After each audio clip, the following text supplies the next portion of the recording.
Omulamuzi wa kkooti ensukkulumu Stella Arach Amoko afiiridde mu ddwaliro Nakasero ku ssaawa nga 10 ez'ekiro ekikeesezza olwaleero.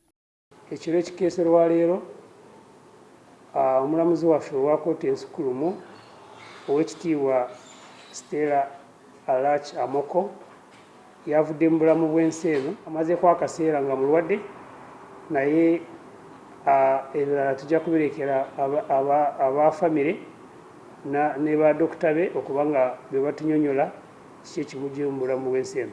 Ono ekitongole ekiramuzi yakyegattako mu mwaka gwa 1997 bwe yalondebwa ng'omulamuzi wa kkooti enkulu. Okutuuka wano yasooka kukolako mu woofiisi ya ssaabawolereza wa gavumenti. Mu 2010 Arach Amoko yayongerwayo mu kkooti ejulirwamu. Yagenda okwongerwayo yali amaze emyaka 4 mu kkooti ya East Africa, ekifo kye yaliko okutuusa mu 2013.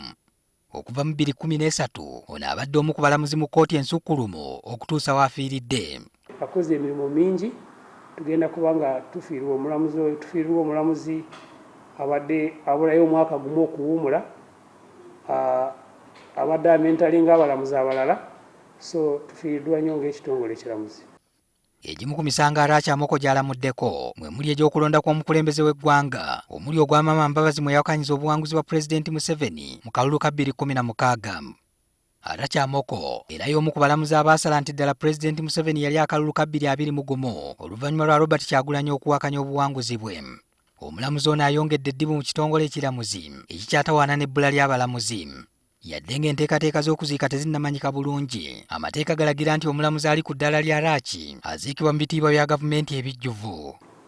Omulamuzi wa kkooti ensukkulumu mu mateeka baba balina okumuwa gye tuyita, amateeka gagamba alina okuweebwa state funeral, naye state funeral eyo erina okuba ng'erangirirwa omukulembeze w'eggwanga ky'atanaba okukola. Kati bwe kiba kikolebwa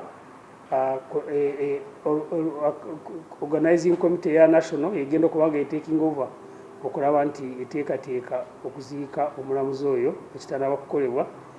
Ono waafiiridde ng'emyezi 6 teginnawera bulungi bwekyesiga eddamu zirifiirwa omulamuzi omulala wa kkooti ensukkulumu Rubby Apio Aweri. Ono yafiira mu ddwaliro ekkulu e Mulago.